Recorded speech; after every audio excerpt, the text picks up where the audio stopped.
Bueno, muy buenas noches a todos.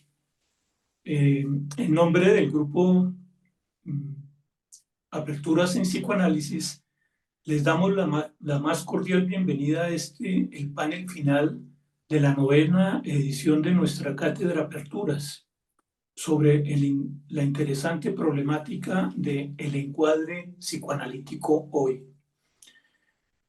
El encuadre, ese conjunto de condiciones estables que hacen posible el desarrollo del proceso analítico, es un componente esencial del dispositivo psicoanalítico.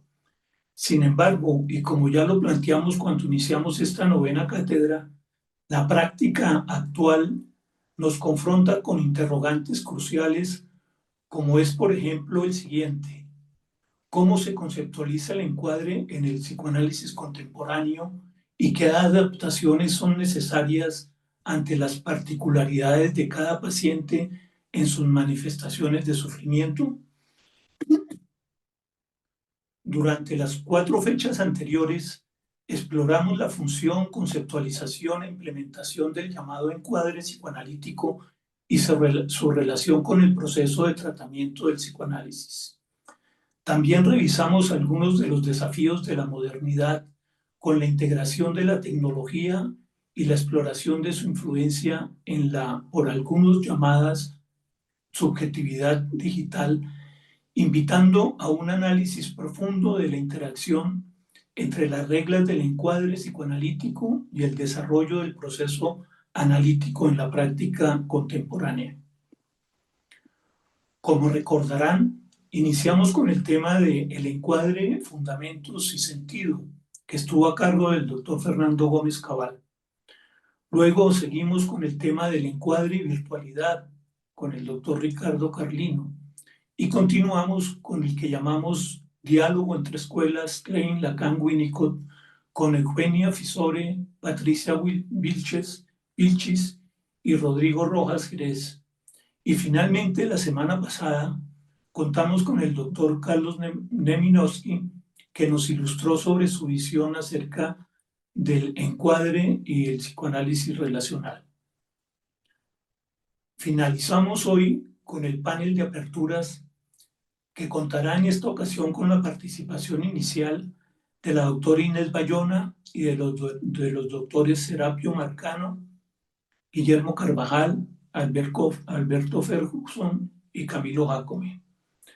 Cada uno de ellos hará una intervención de entre 6 a 10 minutos para luego abrir el diálogo con todos los asistentes, buscando llegar a puntos concluyentes sobre el encuadre psicoanalítico hoy y ojalá a la apertura de nuevas preguntas e inquietudes que nos ayuden a continuar pensando este inquietante tema. Iniciamos entonces con el comentario de la doctora Inés Bayona Villegas. Por favor, Inés, tienes la palabra. Gracias, Camilo. Bueno, queridos colegas, buenas noches y especialmente a mis compañeros de mesa, Guillermo, Alberto, Camilo, Serapio. Gracias por invitarme a este momento hoy de cierre de este panel. Y después de escuchar varios martes a los colegas de diferentes partes de Latinoamérica con sus diferentes aportes, yo quiero hacer un pequeño resumen y recorrido de lo que es el encuadre hoy para mí en mi consultorio y como yo lo trabajo, ¿no? Primero quiero comenzar con una frase que realmente es el título del libro de Sándor Ferenczi, de Sin simpatía no hay curación, ¿no? Es el título del libro de Sin simpatía no hay curación, del Diario Clínico de 1932. Hablando de aportes, para iniciar este panel de discusión, quiero mencionar puntualmente lo que me resonó de cada uno de los conferencistas para luego integrarlo con mi postura sobre el encuadre hoy. Gracias a estas presentaciones y en mi escucha pude entender, ampliar y ahora poner en palabras lo que para mí es el encuadre en mi práctica clínica. Y así se los compartiré. Lamentablemente no pude asistir a la presentación de Ricardo Carlino y te pido mil disculpas. Entonces, pues no voy a mencionar nada de acuerdo de tu presentación. Discúlpame. Tampoco voy a revisar la entrada del IRED, del Diccionario Interregional de Psicoanálisis de la IPA, porque gracias a Fernando, él lo hizo todo el recorrido y lo mencionó en su primera presentación. Eh, Aunque les recomiendo que lo lean con este tema porque es un trabajo muy riguroso de muchas manos psicoanalíticas del mundo entero, que toma mucho tiempo llegar a hacer esta entrada como todas las otras que ya están en la página de la IPA. Y dentro de esas también hay otra que se publicó hace como 3 meses, que es parte de lo que es el encuadre del dispositivo, como decía Camilo, del dispositivo analítico, que es la Free Association, la libre asociación. Eso es parte también de esto de que estamos hablando hoy. Entonces también lo pueden complementar de esa manera. De la conferencia de Fernando, que fue la primera, Fundamentos y Sentido, em, me quedó como presente en cómo Freud instauró y vivió el encuadre sin utilizar la palabra encuadre, que solo mencionaron varios. Las definiciones en los libros y diccionarios que hizo el recorrido Fernando y algunos de los autores que aportan sobre el encuadre. Me quedaron las siguientes preguntas de la presentación de Fernando. ¿Qué es un buen encuadre? ¿Qué es eso de situaciones que interfieren con el encuadre? ¿Están también las internas del analista y las del paciente o solamente estamos hablando de las externas? ¿Qué quiere decir cuando se dice que el encuadre es lo más estable? ¿Y qué es eso de la autenticidad del encuadre? Todo esto me quedé pensando y son cosas que después voy a incluir en lo que es mi parte de lo que es el encuadre para mí hoy. De la segunda presentación de Ricardo, pues ya pedí disculpas, no estuve. De la tercera de los diálogos entre escuelas, Klein, Winnicott y Bion, cuando Patricia habla sobre Klein, me quedó como una frase resonando que dice que Klein se fija más en la función que en una forma y tampoco habla de la palabra encuadre, o sea, la función y no la forma. Y de Bion, cuando habla que el encuadre tiene que ver con la función del continente y contenido. De la presentación de Rodrigo Rojas, que presentó más que todo a Winnicott, me quedó la palabra, resonando la palabra creatividad y el cuerpo en el encuentro. De Eugenia, que habló de Lacan, y muchas gracias porque pude aprender mucho, mucho de Lacan, pues mucho de lo que pudiste exponer y fue súper claro. Muchas gracias, Eugenia. Que sabemos que fue destituido de la IPA, pues por parte de la técnica específicamente. También me quedó sonando de, pues, ¿no? Que si es por eso, pues por lo menos yo o quién sabe cuántos de nosotros deberíamos ser destituidos de la IPA, porque eh, el encuadre que nos enseñan en los institutos y en los libros tradicionales, pues yo diría cuál de todos nosotros sigue específicamente eso, ese encuadre, ¿no? Entonces, pues también es algo que llama la atención, ¿no? Uno, en nuestro recorrido que hacemos desde la formación, los estudios, lo que hacemos de candidatos y lo que hacemos hoy en día más allá de lo que es el encuadre hoy, lo que hacemos cada uno de nosotros, ¿no? Em, de la presentación de Carlos, me quedó sonando muchísimo lo que él mencionó, que es sobre el psicoanálisis relacional. Me quedó resonando mucho lo que es a demanda, ¿no? Como que el encuadre fuera a demanda o la postura del encuadre. Y cómo cuestiona el formato clásico del encuadre, o me pregunto yo si también cuestiona es el formato en cualquier paciente. No solamente el formato clásico del encuadre, sino en cualquier paciente se cuestiona el formato. Y esto que tanto hablamos todos nosotros del encuadre interno, ¿no? Lo hablamos, lo decimos, lo que importa es el encuadre interno, no el externo. El externo es una parte formal, pero ¿qué es eso? Ojalá se pudiera entender más el encuadre interno. Adicional a estos aportes de estas 4 presentaciones, que me ayudó, como dije al principio, quiero agregar 2 cosas de 2 autores que para mí han sido muy, muy importantes en todo esto del encuadre y siempre en mi práctica clínica. Uno es que ya lo mencioné, a Sándor Ferenczi, siempre ha sido un autor que me ha llamado muchísimo la atención. Y en su mismo libro que mencioné la cita inicialmente, él menciona así, entre todo lo que menciona, pero una frase que para mí es básica y es: el análisis es un trato humano. Em, Eso de Ferenczi. Y de Bolognini, de Stefano Bolognini, que es una persona que admiro y es muy cercana y he trabajado bastante con él. Inclusive él fue el que me invitó a ser parte del diccionario interregional de la IPA y he trabajado en varias cosas. Ahora en el Congreso de la IPA de Lisboa, él estaba en un panel, y el panel tenía un nombre pues, que no tiene nada que ver con esto, pero lo voy a igual mencionar. El panel era sobre cómo los institutos responden hoy en día en los tiempos caóticos, ¿no? Y en su presentación, él utilizó una metáfora hablando sobre el encuadre de lo que nos enseñan y lo que piden a los candidatos.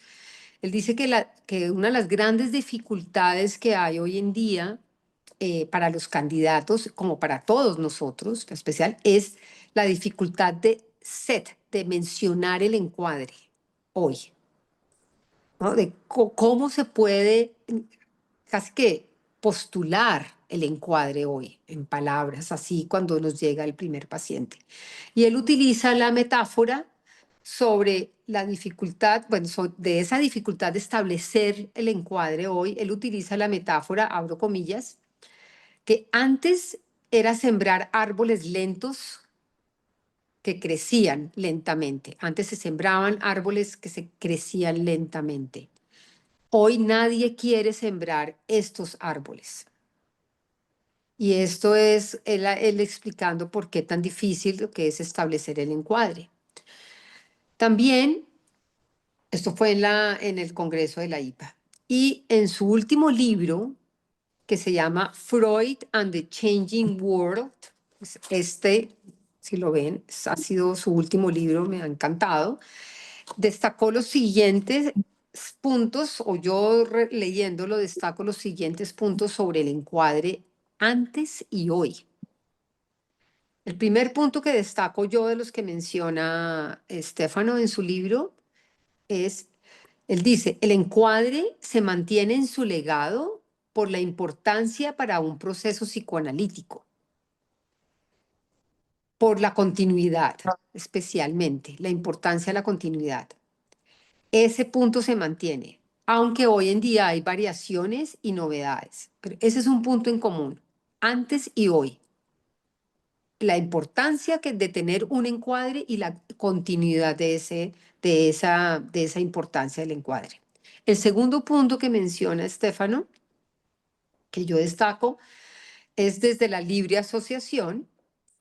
Hoy dice que es diferente porque le damos mucha más importancia a la narrativa del paciente. Antes era diferente.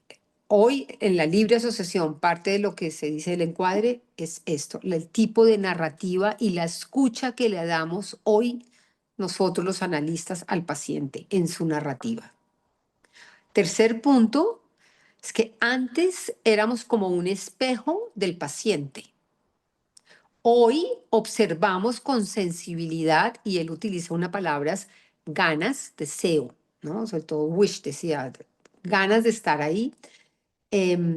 Esperamos el rechazo o la aceptación, pero con un sentido. Somos la presencia de ese objeto. Y él habla de la presencia de ese objeto porque dice que las grandes dificultades de hoy en día es las relaciones de objeto. Es algo de lo que vivimos en el encuadre, ahí sí que en el encuadre, en el set analítico, ¿no? En la relación analítica. Otro punto es que antes el psicoanálisis se centraba mucho más en la patología psíquica y hoy en la fisiología humana, pues digo, de las relaciones de objeto, con todos los movimientos internos y las propias vicisitudes del inconsciente. Pero es la relación de objeto no solamente externa, sino también interna. Y el último punto que rescato yo, porque sí, pues el libro es interesantísimo, no solamente habla del encuadre, sino de muchos temas, dice que hoy somos dos humanos que van y vienen colaborando, compartiendo, creando espacios y momentos. Hoy somos así en el encuadre. Con todo esto de estos dos autores, más, pues no quise, al principio yo había sacado una cantidad de libros para revisar de Antonio Ferro, de este libro de Sandler, que es muy bueno, es la primera entrevista, bueno, todo uno lee, pero pues con el recorrido de las personas que presentaron, como que yo decidí pues tomar esto de acá en lugar de hacer otro recorrido de más autores de cuál es mi postura y cómo trabajo yo hoy, que como dije, me gustó muchísimo, que me sirvió como para entenderme, porque una cosa es cuando uno trabaja y después uno oye y dice, ay, no, yo hago esto, no, yo por qué hago esto así o yo lo hago de esta manera. O sea que les agradezco mucho a todos los que presentaron porque me ayudaron a mí a pensar en mi trabajo clínico. No solamente fue leer y estudiar para presentar acá, sino me pusieron a pensar a mí muchísimo.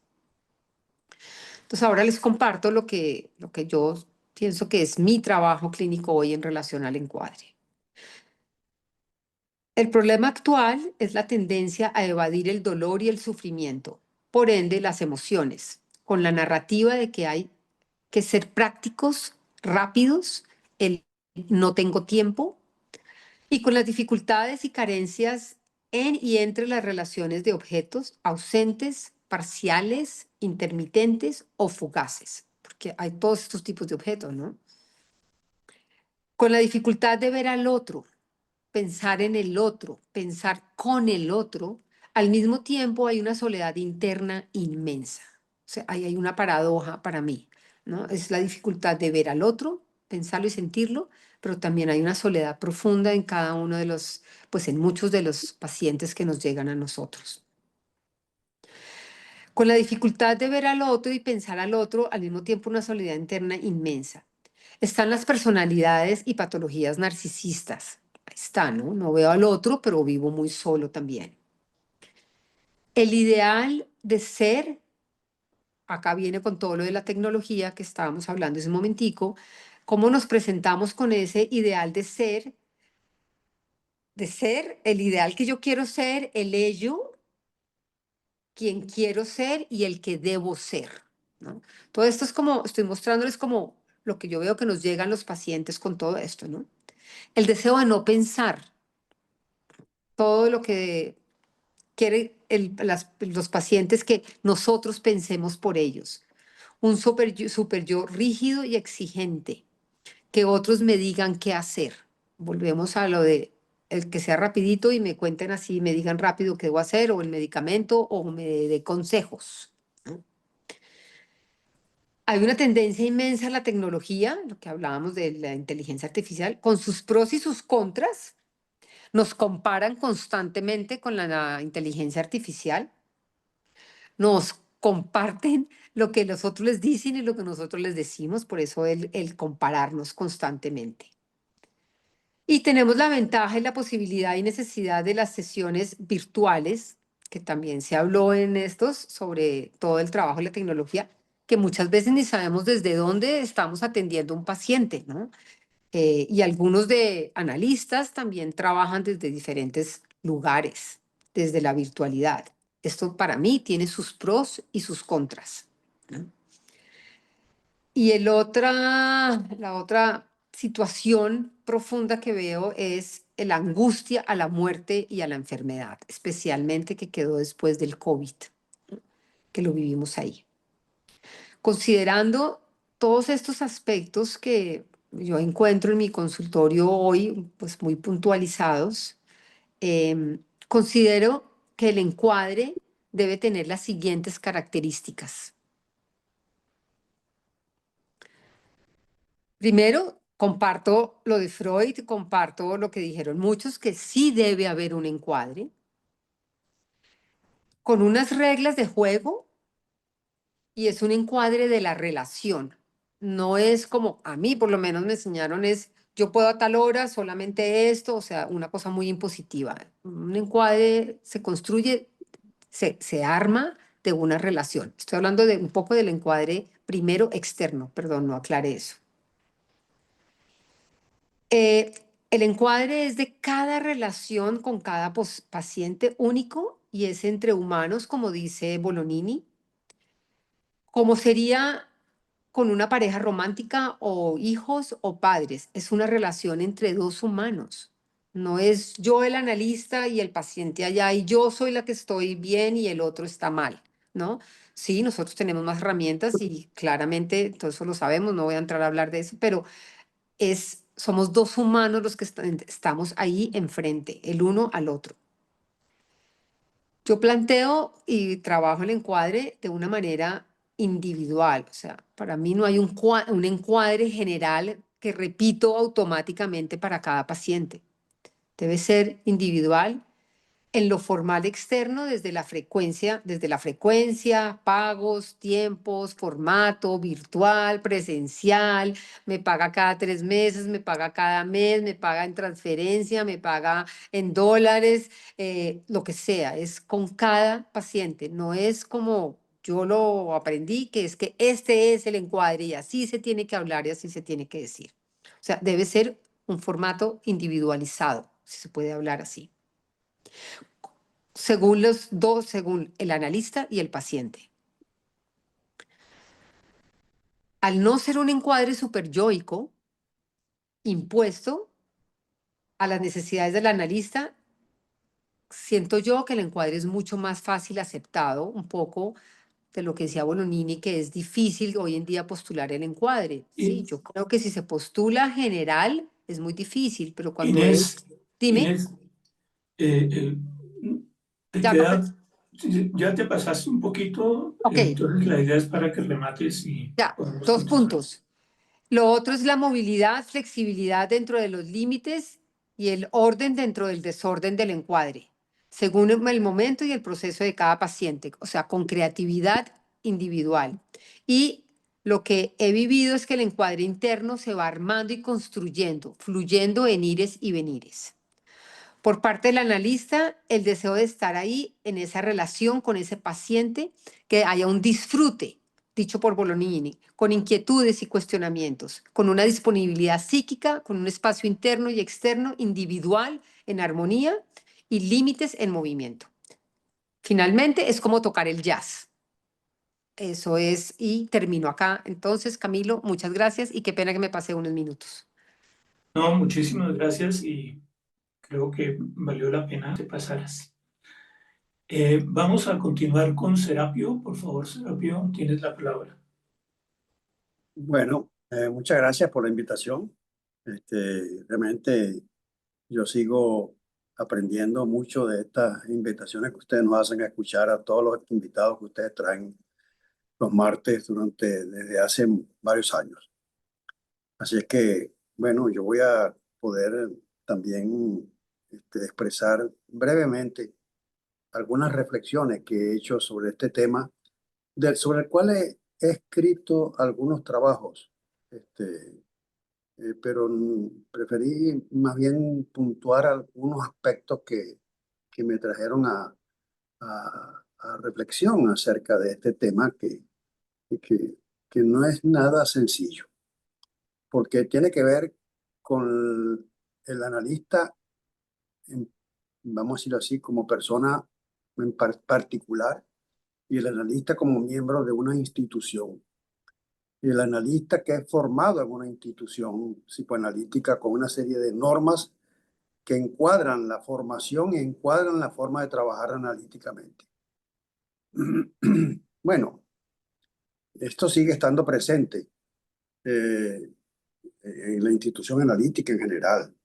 Nos acogemos a ese mandato que, como bien dijo Inés, funciona muchas veces como un mandato superyoico para los analistas y para los analistas en formación. Por ejemplo, la frecuencia de sesiones, el tiempo de duración de las sesiones, la duración del análisis en el tiempo que dura la formación, etcétera, etcétera, etcétera. Entonces tomé una serie de puntos para recordar diversos autores que han planteado acerca de este tema. Y empecé con Freud, donde me recordó que Freud era un individuo muy particular, porque él, aunque no utilizó, como han dicho varios presentadores en las semanas anteriores, él no especificó el tema del encuadre, pero sí planteó algunas, vamos a decirlo así, sugerencias de lo que había que hacer para trabajar analíticamente. Y particularmente lo de la asociación libre y la atención flotante, por un lado. Pero había una cosa muy particular en Freud también, además de que él al principio, como bien también lo han dicho otros, trabajaba en alta frecuencia semanal, 5 o 6 veces por semana. Me llamó mucho la atención que él también tenía en su consultorio un perro, cosa que yo no he visto otros analistas por allí que tengan perros en su consultorio. Me llamó la atención eso también de Freud, porque inclusive en algún momento dado él hacía una anécdota de que el perro muchas veces estaba en una atención flotante a las situaciones emocionales que estaban presentes analizando en ese momento. Bueno, cuánta libertad tenía Freud también para poder estar observando tanto al analizando como a él mismo, como a su perro, digamos así. Pero bueno, él proponía un periodo, y me llamó la atención que él proponía un periodo de prueba inicial.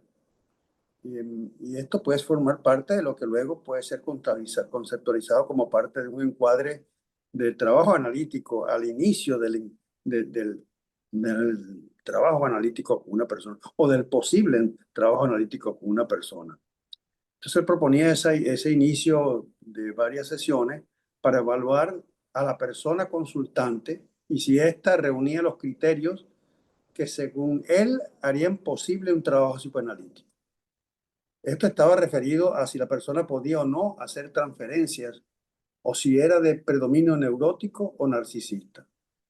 Fue cambiando su criterio y planteó incorporar innovaciones técnicas para abordar neurosis graves próximas a la psicosis hasta que se pudiese hallar un plan idóneo para tratar a los psicóticos, y lo expuso en varios escritos.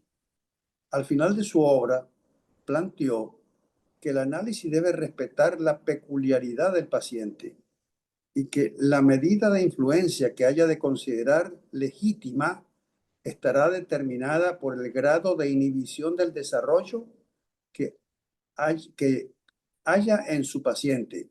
Y agregó que hay algunos neuróticos que han permanecido tan infantiles que aún en el análisis solo pueden ser tratados como unos niños.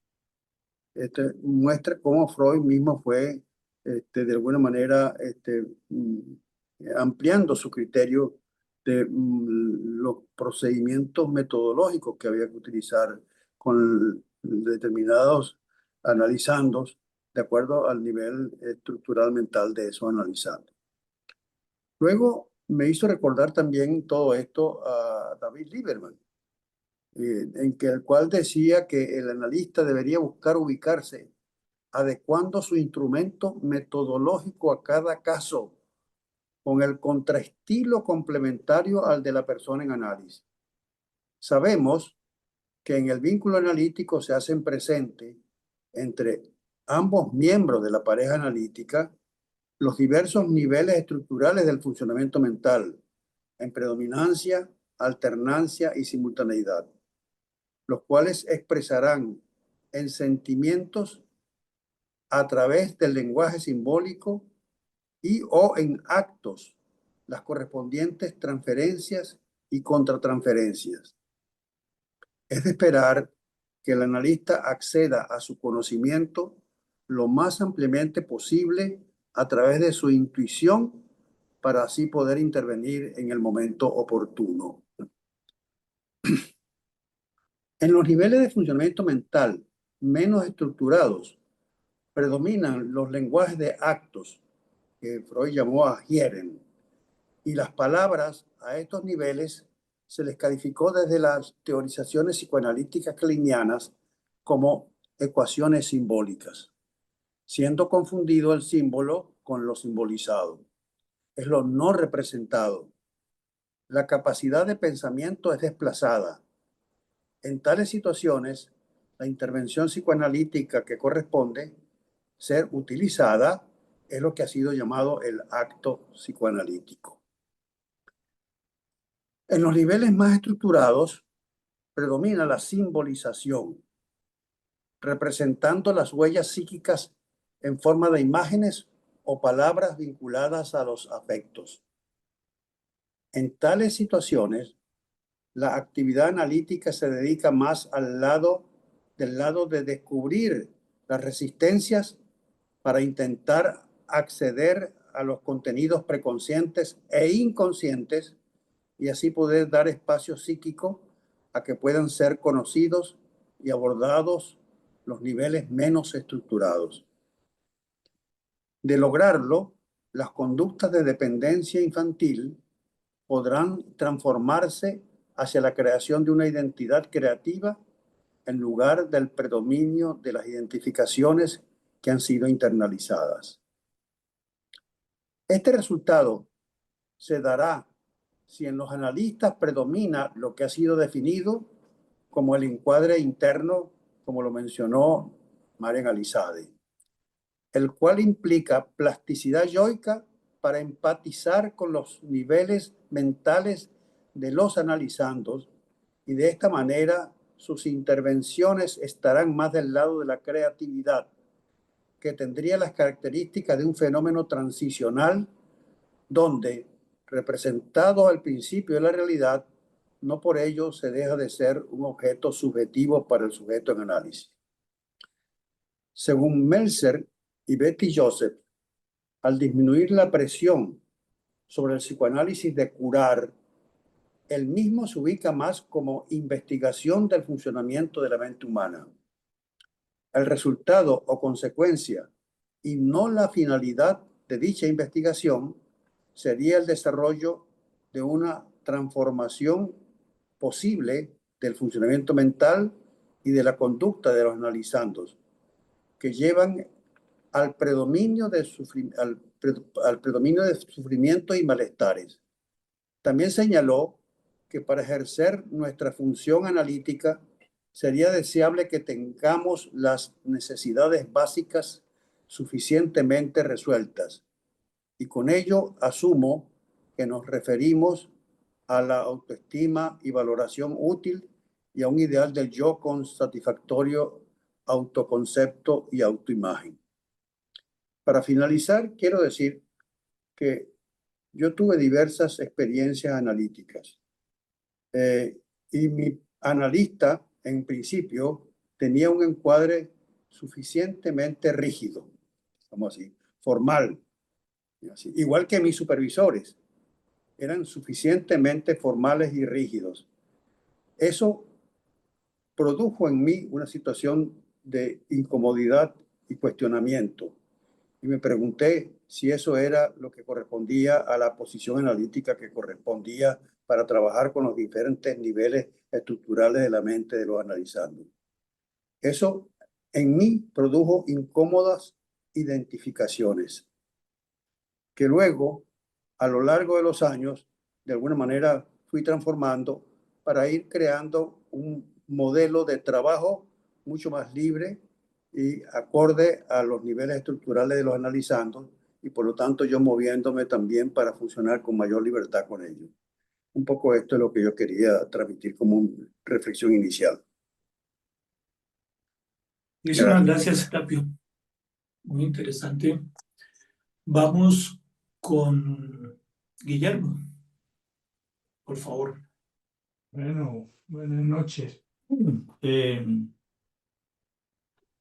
Voy a ser lo más breve posible por el tiempo, para poder darle la palabra a nuestros acompañantes. Pues creo que se ha dicho todo. Es muy poco lo que podemos añadir, ¿no?, sobre el encuadre. Pues, en última instancia, el encuadre pues termina siendo nuestro gran instrumento de trabajo. Claro, se mezcla un poco el contrato con, con lo que yo llamaría el marco analítico. El contrato, pues, es lo fijo del encuadre. El marco analítico es lo evolutivo del encuadre, como yo lo veo, como yo lo vivo. Y esa parte del marco analítico depende del inconsciente del paciente, que es el que va dando las pautas y va marcando el ritmo del trabajo analítico.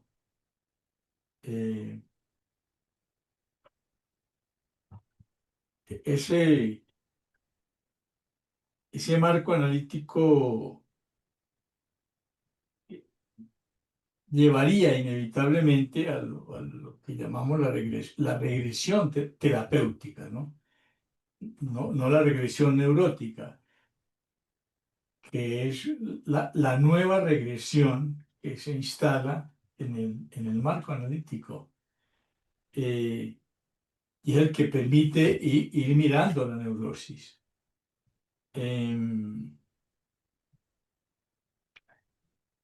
Hay un elemento del contrato que me parece muy importante y en el cual Rodrigo lo trajo y Winnicott le insistía mucho, ¿no?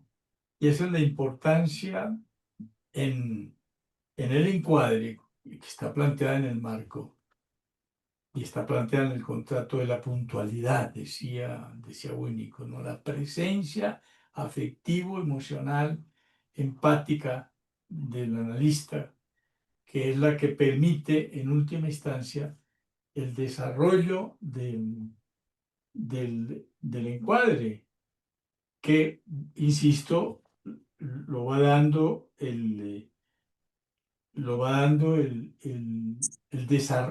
también lo va dando el inconsciente del paciente.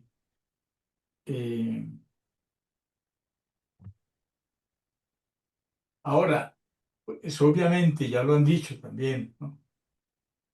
Cada paciente genera un encuadre particular. Esa rigidez de que hablaba Serapio y que vivimos nosotros también en nuestras formaciones, ¿no? En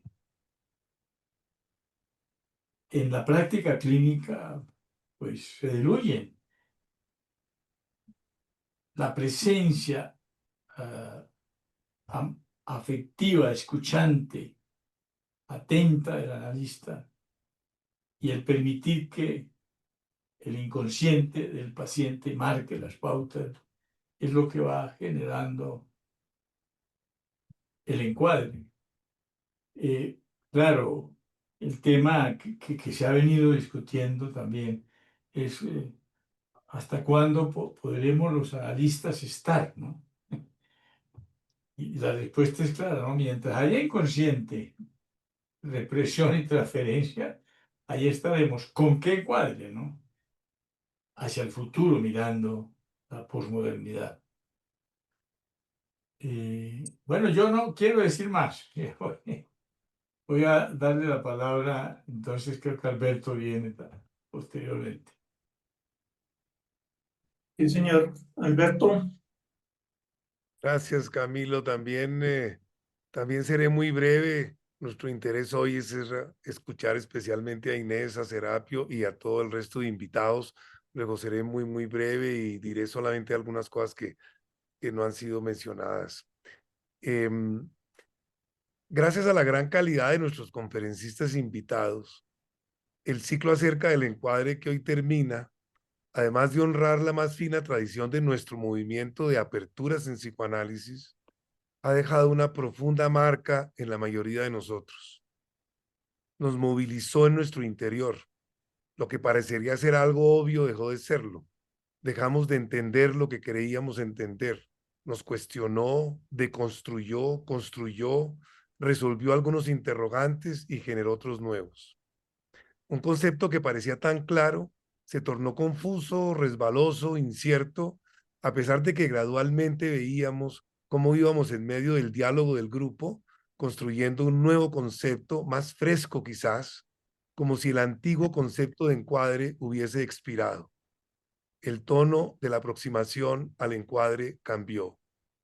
Este ciclo me hizo recordar cómo al comienzo de mi formación como psicoanalista recibí de mis maestros una invitación a coger un encuadre que me permitiría transitar más seguro dentro de las aguas turbulentas del inconsciente.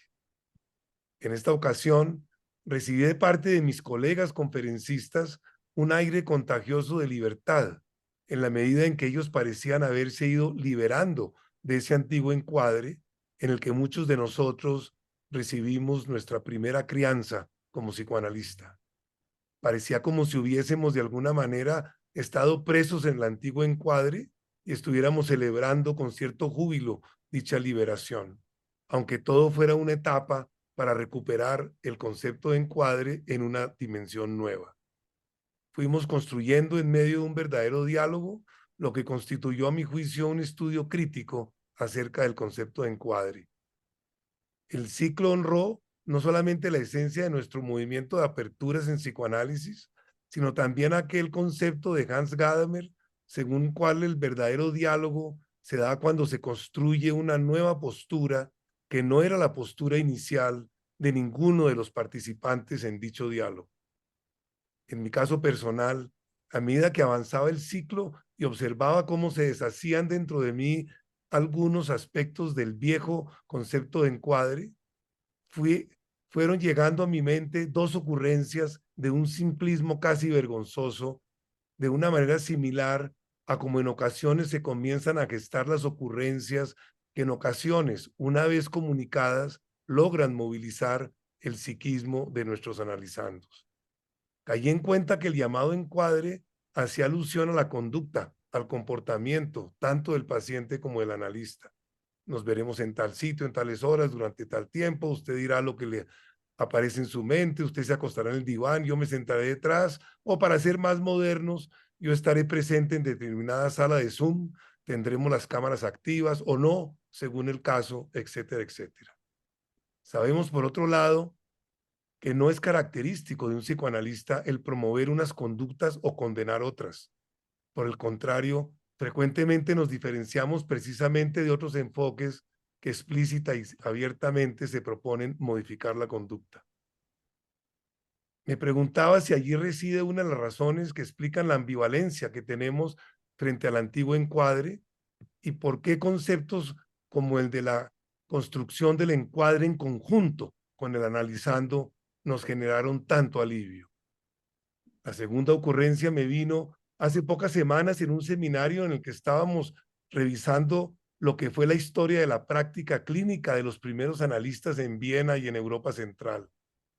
Hoy conocemos cómo el precio que tuvieron que pagar aquellos pioneros que decidieron meterse a fondo con el psiquismo de sus pacientes fue en muchos casos que no tuvieron los elementos mínimos para regular su comportamiento, su conducta, en medio de intensas reacciones que en aquella época Freud denominó como la transferencia recíproca y que después haría carrera como todos los fenómenos contratransferenciales.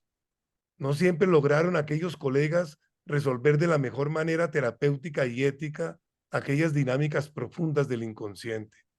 Me planteé entonces la hipótesis de que el encuadre rígido habría surgido, entre otros motivos, para regular la conducta del analista más que la del analizando, para lograr que los analistas, por así decirlo, se portaran bien, cosa que no siempre habían logrado.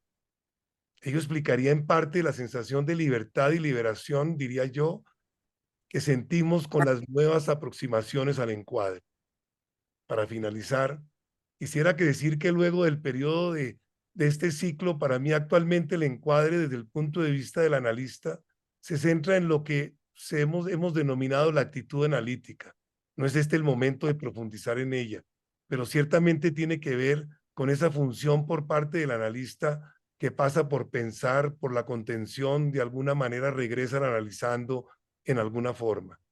El encuadre reside en la permanencia de dicha actitud independiente de las múltiples variaciones técnicas con las que podríamos pensar, pero estoy seguro que esto será un tema de otro momento. Muchas gracias. Muchas gracias, Alberto. Bueno, voy con mi comentario, que espero que también sea corto para poder iniciar la discusión. Entre las muchas preguntas que surgieron cuando planteábamos esta cátedra, hay una que se me ha vuelto reiterativamente presente en el transcurrir de las presentaciones y discusiones que hemos tenido. La pregunta sencilla y concisa es la siguiente: ¿cómo hacer hoy para que alguien entienda que está en psicoanálisis? La respuesta a la que llego es que lo que hay que hacer como tarea primordial del analista es, en últimas, la de llevar al paciente al encuadre psicoanalítico y lograr sostenerlo en él. Esto último se sustenta en el hecho de que el encuadre en la práctica psicoanalítica actual tiene un papel fundamental en la creación de un espacio terapéutico confiable, seguro y estable para el paciente, gracias a que el analista, como responsable del mismo, genera y mantiene en equipo con la persona que atiende un conjunto de reglas y condiciones que estructuran la relación terapéutica, permitiéndole sentirse contenido y protegido para explorar sus pensamientos y sentimientos sin temor de ser juzgado y o maltratado. Como nos mostraron todas las presentaciones que tuvimos en este ciclo, el encuadre psicoanalítico hoy busca sobre todo facilitar el proceso terapéutico al establecer un ritmo y una estructura para las sesiones que va permitiendo al paciente trabajar de manera efectiva en sus objetivos terapéuticos, gracias precisamente a que el encuadre conceptualizado como un proceso dinámico y flexible que se va adaptando a las necesidades de cada paciente, cuestión que también permite al analista responder de manera más efectiva a las demandas del paciente. Este dinamismo y flexibilidad se observa cada día en la capacidad de adaptación de la práctica psicoanalítica actual a las nuevas tecnologías. Como vimos, no sin cierta sorpresa para muchos, la tecnología puede ser una herramienta útil para ampliar el alcance de la terapia y lograr la accesibilidad. La terapia online o ciberanálisis, como la llamó Carlino, puede ser una opción viable para pacientes que no pueden asistir a sesiones presenciales, lo cual requiere de una adaptación del encuadre para garantizar la seguridad y la confidencialidad. Por otra parte, el uso de estas herramientas digitales pueden ser adecuadas para la terapia siempre y cuando se utilicen de manera correcta y se establezcan límites claros y funcionales. Para lograrlo, el analista debe estar dispuesto a analizar la relación terapéutica en el contexto digital que es el de nuestra época actual, lo cual debe incluir la exploración de los sentimientos y pensamientos del paciente sobre esta forma reciente de hacer psicoanálisis que ha ido tomando vuelo a raíz, especialmente en los últimos años, impulsados por la realidad de la pandemia. En conclusión, el encuadre en la práctica psicoanalítica actual es un elemento fundamental que requiere flexibilidad, adaptabilidad y confiabilidad. La adaptación del psicoanalista a las nuevas tecnologías ha sido beneficiosa para la terapia, gracias a que en muchos casos se han podido establecer límites claros y se ha podido encontrar la forma de garantizar la seguridad y la confiabilidad del paciente. El hecho es que en estos años ha sido importante que los pacientes hayan tenido un espacio para explorar nuevas formas de relación en el contexto digital, lo que parece ser que ha sido beneficioso para el crecimiento de muchos de ellos y su desempeño personal. Volviendo a la pregunta de cómo hacer hoy para que alguien entienda que está en psicoanálisis, retomo también la respuesta concluyente que formulé de que lo que hay que hacer es precisamente llevar al paciente al encuadre psicoanalítico y lograr sostenerlo en él. Para alcanzarlo hay que entender claramente que no se trata de lograr el sometimiento de los participantes en la relación paciente-analista a unas reglas rígidas y preestablecidas, sino que consiste en poder establecerlas de acuerdo a las posibilidades de los dos para lograr la posibilidad de alcanzar un espacio transicional en el sentido de Winnicott que permita el juego creativo en la interacción intersubjetiva de dos mentes, si bien asimétricas, trabajando. En ese sentido, concuerdo, o al menos yo creo hacerlo, con las palabras de André Green, cuando en su libro El pensamiento clínico dice que el encuadre se convierte en una herramienta diagnóstica, es decir, en un analizador de analizabilidad, que permite ver si el paciente tiene o no la posibilidad de usar el encuadre como espacio analítico potencial en el que pueda seguir la regla fundamental, así como pueda seguir asociando, representando y no simplemente descargando y actuando. Llevar a la persona al encuadre psicoanalítico tiene que ver con la capacidad de parte del analista de mantener un equilibrio entre flexibilidad y rigidez para combinar en una situación, la situación analítica, un máximo de libertad y al mismo tiempo manteniendo una estructura que permita un movimiento muy amplio que lo soporte.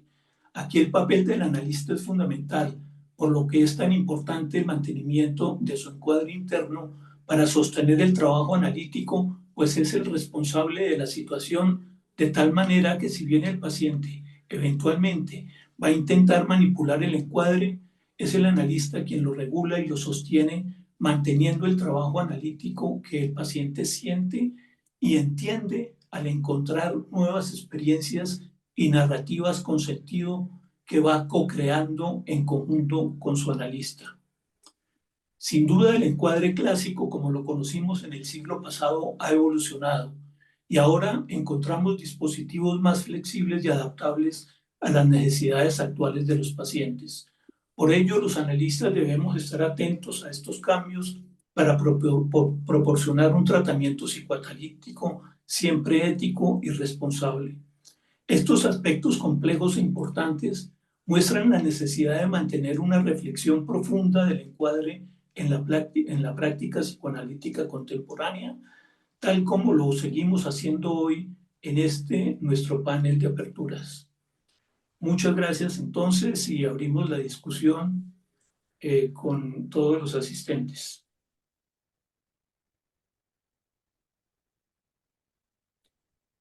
Bueno, no sé quién quiera tomar la palabra. De pronto...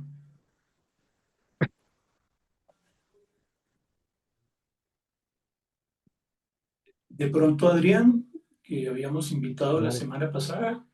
Adrián, ¿quieres? Ya que me convocas, muchas gracias. Sí, Bueno, sí. primero quiero decir que gracias a la tecnología, a las redes sociales, yo me enteré de la existencia de este grupo, que la desconocía. Así que creo que hay algo en lo epocal que nos va agregando otra forma de interacción entre nosotros no saludables. A mí me inquieta mucho que estas referencias que ha habido al sentimiento de liberación, de lo aprendido, y que por otro lado insistamos en la transmisión que hacemos en nuestros institutos de ese modelo del cual nos vamos a liberar. ¿por qué le imponemos a las generaciones de nuevos analistas un proceso de N cantidad de años para llegar a la conclusión en la que arribamos acá? Suena como a una disociación entre espíritu y letra de lo que se hace. Esa es una preocupación que tengo. Y la otra, que es algo que, bueno, no hubo tiempo de tratarlo, es si estamos hablando tanto de la adecuación del encuadre a la clínica del analizante para promover un proceso de transformación subjetiva, cuando el analizante llega con la demanda de quiero ser analista, quiero formarme como analista, ¿por qué le aplicamos la misma receta? ¿Por qué le hacemos lo mismo a todos los que se quieren formar? Cuando estamos hablando aquí de que el encuadre tiene que ver con ese vaivén, ese péndulo entre la estructura única que caracteriza al analizante y al analista. ¿Es una demanda distinta decir, quiero analizarme para ser analista de cualquier otra? O sea, ¿por qué le aplicamos lo mismo a los que también son distintos? Porque aquí no hay dos personas iguales. Entonces, es como algo que se escapa o no tuvimos tiempo de tocarlo. Si vamos a transmitir creatividad, ¿por qué sostenemos la escolástica, la rigidez? Esto es así como se hacía hace 120 años. Y si el que estamos tratando, el que acude a nosotros, tiene el deseo de ser analista, ¿por qué tenemos que aplicar la misma fórmula? O nuevamente habrá que crear el encuadre de acuerdo a sus características particulares. Eso es lo que me viene a la cabeza escuchándolos y por supuesto mi gratitud por la oportunidad de estar con ustedes.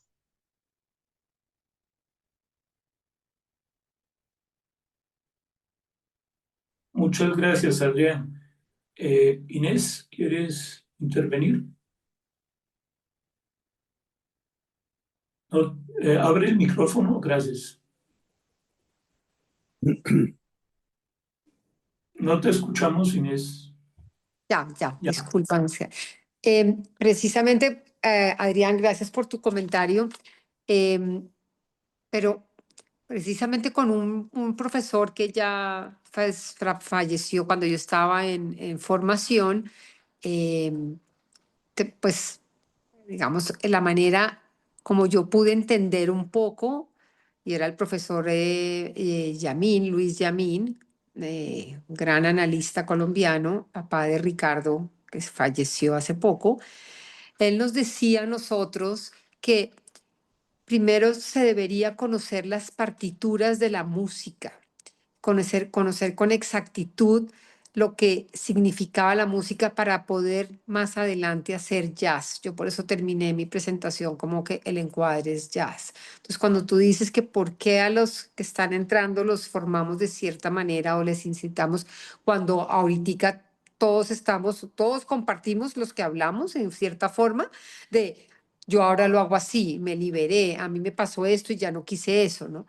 Pero creo que lo que sirve es saber que hay una forma ordenada, estructurada, hasta muy rígida, que hay que conocer para después, ahí sí que el mismo encuadre, ¿no? En la formación hay que ser así para después podernos cada uno, o el que quiere, o el que se siente a las necesidades, salir de eso para crear su propio encuadre, que es un poco lo que cada uno de nosotros hizo, pues presentó, ha venido presentando. Entonces, creo que si formamos o nos tienen que formar así es precisamente para podernos salir de ahí. Gracias. Serapio. Bueno, creo que lo que planteó mi amigo, como su pregunta y reflexión es muy importante de parte de Adrián. Porque esto me ha hecho pensar un poco de la historia del psicoanálisis, que hizo a que se construyera, ¿verdad? Ese criterio de los criterios para la formación de los analistas con un determinado encuadre de lo que debería ser la formación de los analistas en cuanto a frecuencia de sesiones, duración de los análisis, etcétera, etcétera, etcétera. Entonces, yo creo que allí se jugó en un principio en una situación de varias situaciones. Una de el poder institucional. Así, ¿no? La institución psicoanalítica de formación apareció después de que se tuvo noticias de la posibilidad de que Freud muriera en un tiempo no muy largo y que pudiese de alguna forma desaparecer el psicoanálisis. Entonces se creó el Instituto de Berlín. Se creó el Instituto de Berlín con toda una serie de reglamentaciones que hasta hoy en día se mantienen en muchas instituciones psicoanalíticas. Y la angustia de modificar los criterios de trabajo para formar analistas y de analizar, la angustia es que si eso se modifica, la institución analítica pueda desaparecer. Tanto crea angustia que cuando se planteó lo de Lacan, creó una angustia terrible de que se modificasen todas las condiciones del encuadre analítico. Entonces, por lo tanto, había que excluir a aquellas personas que planteaban una especie de riesgo de que subsistiese la institución analítica como tal. Yo recuerdo una discusión que hubo cuando se estaba planteando un poco de la frecuencia de sesiones en la IPA.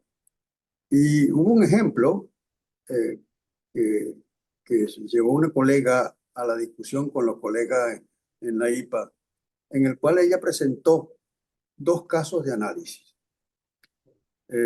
Presentó el material sin decir la frecuencia de sesiones que tenía cada uno de esas personas. Y resulta que todos los que estábamos allí estuvimos de acuerdo que uno de los materiales que había presentado era el que correspondía a una profundización en el conocimiento del funcionamiento psíquico de esa persona, por parte de la persona misma que estaba en análisis. Resulta que la persona que estaba en análisis con esa frecuencia era una frecuencia de 2 veces por semana versus la otra que tenía varias veces a la semana, más de 3 veces a la semana, y se consideró que no tenía digamos así, el acercamiento al conocimiento de su funcionamiento psíquico como lo tenía esa persona de 2 veces a la semana. Esto hizo que más adelante no se siguiese trabajando en la IPA el tema de la frecuencia de sesiones. Y me pregunto yo, ¿por qué no se siguió trabajando?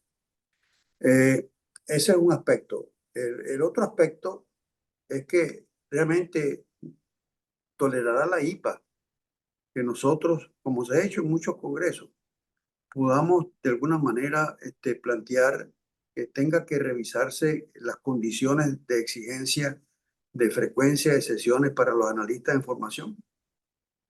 Como tal cual como se ha presentado la problemática de realizar los análisis de los analistas presencialmente y no por vía virtual o por las redes tecnológicas que hoy en día se utilizan. ¿Tendrá esto la angustia de que desaparezca el control sobre las instituciones analíticas y sobre los analistas?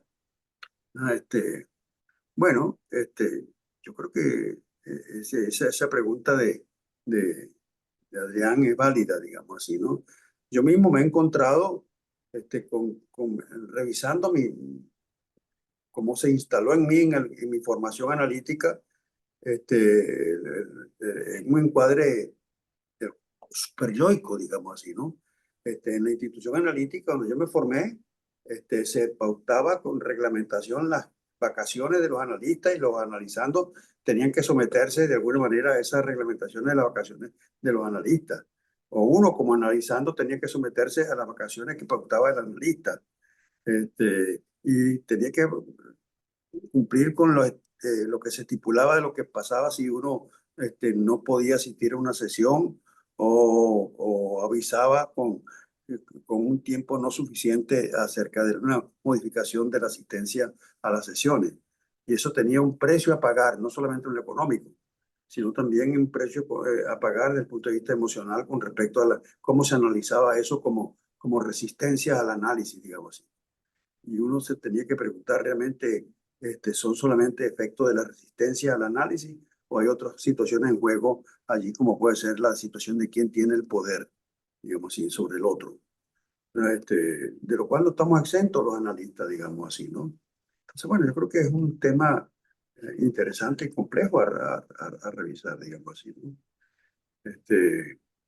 Como decía Inés, el encuadre se establece en una relación entre dos seres humanos, ¿no? Y como decía tú también, Camilo, lo importante es que podamos revisar todo esto desde una postura ética y no desde una postura moral superiorica.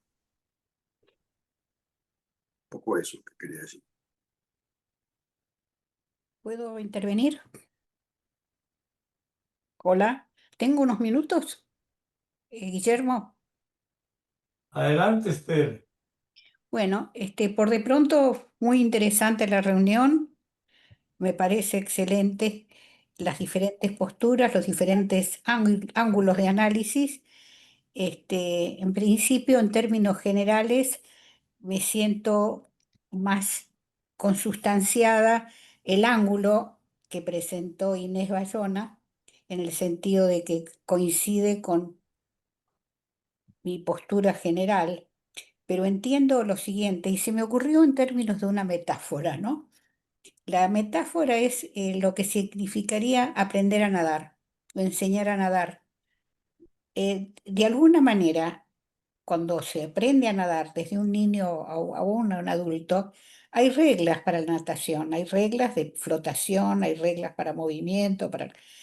Eso no implica, y se debe saber, hay elementos formales y básicos que los cuales es imposible no nadar, no lograr nadar si uno no sabe lo básico. Por ejemplo, estilo crawl, un ejemplo, ¿no? Pero si de golpe quien aprendió a nadar en un centro deportivo se encuentra en el mar o en una situación turbulenta, nada como puede, se salva como puede, pero lo que aprendió de alguna manera necesariamente se adapta a las condiciones, en ese caso acuáticas, que se le presentan y que le permitirán o no estar a flote. Hago esta metáfora muy burda para comparar lo que son los elementos que se pueden dar en términos de la regulación del encuadre. Creo que ya en la última reunión me refería a lo mismo, me disculpan si me estoy repitiendo. En lo que tiene que ver con formación, entiendo que depende qué tipo de candidatos se están recibiendo y desde qué ámbitos. Por ejemplo, desde lo que significan los elementos básicos de encuadre, recuerdo lo que planteaba Canestri en términos del ritmo, la cantidad de sesiones, etcétera, y estoy totalmente de acuerdo. Pero sin embargo, desde lo que significó la formación de nuevos futuros psicoanalistas en Latinoamérica, hubo organizaciones de Latinoamérica que dieron lugar a formación de nuevos analistas con encuadres adaptados a las condiciones ambientales, geográficas, en las cuales los formadores se dirigían al lugar y hacían lo que podían. O, por ejemplo, en la presencialidad o la lejanía son importantes en términos de si IPA desea abrirse en términos de encontrar nuevos territorios con nuevos profesionales y en los cuales tendrá que adaptarse a las condiciones sociales, geográficas y ambientales, que no. O, por ejemplo, también puede pasar, como me ha acontecido a mí en este último tiempo, de tener un encuadre establecido de varias sesiones semanales, 4, y que después del estado de guerra en paciente iraní, me encontré con que por un lado se dio una interrupción y cuando me volvió a llamar después de la interrupción por la guerra y su problemática recuperación, le resulta absolutamente imposible cumplir las 4 sesiones semanales o aceptar un encuadre analítico porque no está en condiciones ni económicas ni psicológicas como para poder trabajar conmigo como trabajábamos antes de la guerra que él padeció. Entonces es como que tengo otra situación, otro paciente y tengo que modular lo que hago con él a ver cuándo podré recuperar alguna posibilidad de trabajo analítico, como lamentablemente hay momentos que las urgencias le impiden. En ese sentido, creo que me parece interesante la idea de que hay constructos, es decir, que el encuadre uno debe saber las reglas básicas, así como digo en términos de la comparación con natación, pero luego hay elementos de adaptabilidad que son requeribles por condiciones ambientales y que deben ser tenidas en cuenta, y de eso depende nuestra creatividad, nuestra flexibilidad. Lo importante es uno tener claro la herramienta que poseemos en términos de nuestro propio inconsciente y saber que esa antorcha es la que tenemos que tener presente y en cada sesión tratar de tener presente que lo fundamental es el descubrimiento del elemento inconsciente del cual el paciente o un futuro candidato todavía no se había percibido. Yo creo que eso forma parte de una cuestión original. Recuerdo a los Barangé cuando planteaban la situación analítica como campo dinámico, en la que transitan elementos transferenciales que son de ambos, y yo lo establezco en el encuadre. Cuando en la primera sesión o en la primera entrevista le establezco que si aparece algo desapercibido por él mismo o por parte mía que sale desde lo inconsciente, bueno, formará parte del campo, sea producida por él o emergente desde su narrativa o desde mi intervención. Y en ese trabajo conjunto es que se hace la construcción. A mí me pareció interesante el colega que se refirió al espacio transicional como un espacio de creatividad. Yo creo que hay elementos de firmeza, por eso hago la comparación con la natación, pero hay otros elementos que tienen que ver con la flexibilidad y la creatividad. Y a veces nos encontramos con que esa creatividad nos viene de ser receptivos a lo que el paciente o el próximo candidato nos propone. Ese candidato, ¿cómo trabaja? ¿Qué pacientes tiene? ¿Qué nos trae como situaciones que quisiera también abordar o resolver? Bueno, por eso me interesó el planteo de la colega Inés Bayona, ¿no? Me pareció que iba al campo directamente mostrando su posición, pero estoy de acuerdo que la antorcha es tener firme que el psicoanálisis es lo que nos guía, y en eso yo no pienso que el psicoanálisis se derrumbe si en algún momento tenemos algún grado de flexibilidad en cuanto a qué tipo de, cuántas cantidades de sesiones o cómo interpretamos. Creo que depende cuándo, cómo. Por eso que el colega que habló del psicoanalista que era rígido. Yo hoy cuando pienso en mi pasado, hay veces que pienso en cómo era antes como analista y les confieso que es como para llamar al paciente y pedirle disculpas. Pero bueno, hacemos lo que podemos. Es un mundo difícil, es un mundo en la que todo cambia. Forma parte del encuadre los problemas tecnológicos, forma parte del encuadre que haya sonido o que no haya sonido, o si tenemos Zoom o Meet para empezar a trabajar. Entonces, disculpen, por ahí soy demasiado espontánea. Muy bien, muchas gracias por tu aporte. Muy, muy interesante.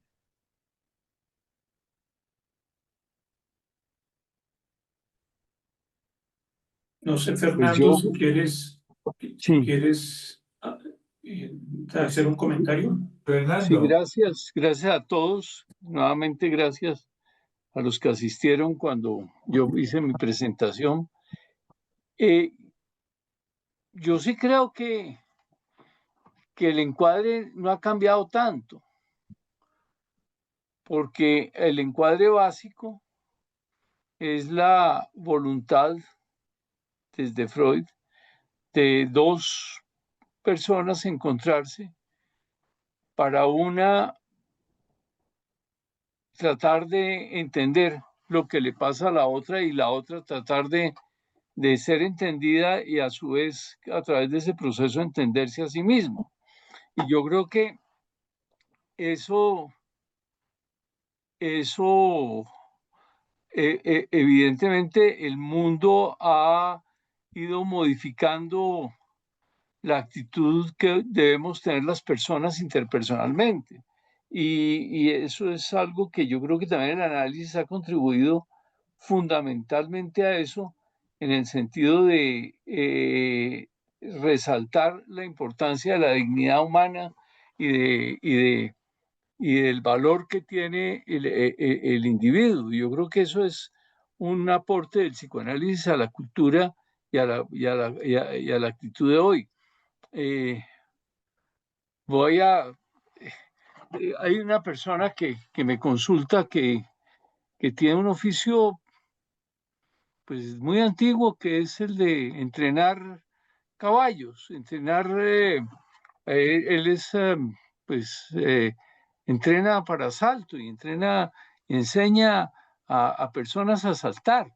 Y me decía, los caballos modernos, el caballo de hoy, no tolera lo que podíamos hacer antes, y es que a punta de fuete lo íbamos a conducir a que hiciera lo que nosotros queríamos. Ni eso lo tolero yo como, como entrenador, ni lo va a tolerar el caballo. Y yo creo que suena, pues, parece ser un salto, digamos, una metáfora muy fuerte, pero yo creo que es muy valioso que hoy ya, que el paciente de hoy incluso ha cambiado rápido, porque la época del inicio nuestro, con unas posturas muy dogmáticas a unas posturas actuales. Pongo otro ejemplo. Albert Camus, en el elogio que hace a su maestro y en un relato que tiene en su último libro de un maestro, es una autoficción, pues cuenta cómo este maestro usaba el castigo físico, y hace una descripción que es absolutamente inaceptable hoy, en la que incluso uno puede vislumbrar hasta un componente sádico y un erotismo cuando describe Camus cómo este señor los castigaba. Y resulta que Camus, hasta el último momento de su vida, adoró a esta persona que infringía castigo físico, y en ese momento la educación, pues eso era aceptable. Hoy ya no lo es. Eso no quiere decir que el encuadre haya cambiado. Eso es lo que quería decir. Gracias a todos. Está buenísimo. María Clara y Carlos.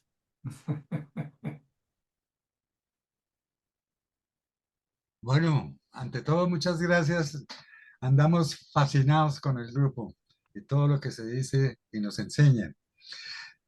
Nuestro formador y maestro, el doctor José Gutiérrez, nos enseñó a tener perro en la consulta. Él tenía un perro y el perro decidía si entraba o no entraba. Y durante toda la sesión, el perro se hacía al lado de él, se hacía al lado de uno, o neutral. La crisis estaba cuando el perro decidía salirse. Entonces decía uno, yo, ¿qué estoy diciendo? Que el perro se aburrió.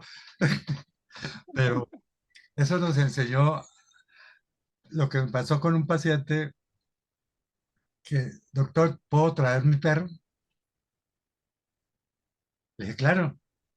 Y cuando él me empezó a llevar el perro, cambió la dinámica. La transferencia fue increíble y la asociación libre también. Y el perro andaba suelto por la consulta.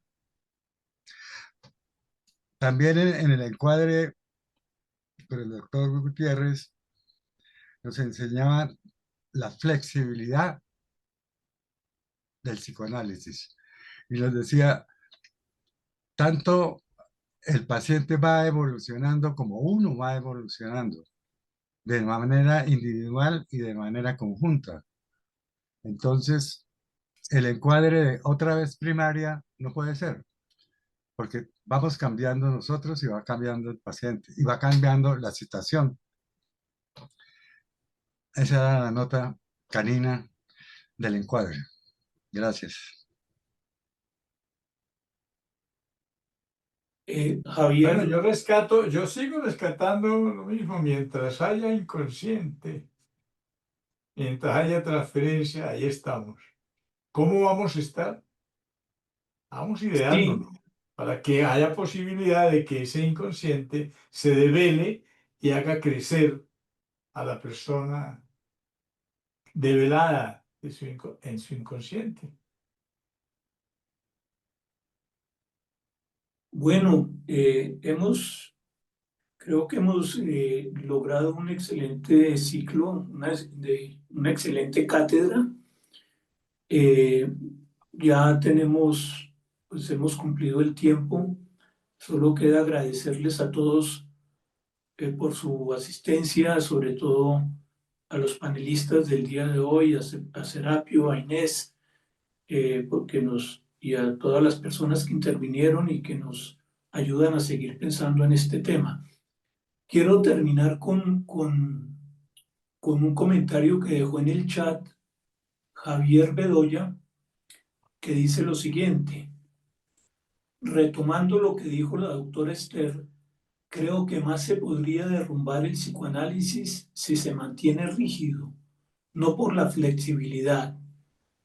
Ya lo dijo Lao Tse, la flexibilidad es la vida, la rigidez es muerte. Comparemos la flexibilidad de un bebé frente a la rigidez de un anciano o de un cadáver. Este grupo de aperturas es bandera de la flexibilidad. Creo que es parte de su esencia. Felicitaciones. Muchas gracias por el comentario, Javier. Y a todos los invitamos a estar pendientes de nuestro próximo ciclo de conferencias que estaremos anunciando en las próximas semanas. Entonces, muchísimas gracias a todos y bueno, nos veremos en una próxima oportunidad. Muchas gracias. Gracias a Y todos. felicitaciones. Muchas Y gracias. felicitaciones. Y Gracias. felicitaciones. Gracias, Gracias. muy, muy interesante. Gracias. Muchas gracias. Bueno, Gracias. hasta luego y que estén todos bien. Gracias y Chao, felicitaciones. Fernando. Un magnífico tema y Y muy magníficos enriquecedor. disertantes. Magníficos disertantes. Muy buen Cierto. cierre. Muchas gracias a todos. Muy buena noche. Estuvo muy Buenas buena. noches, Francisco. Hasta luego. Hasta luego. Chao.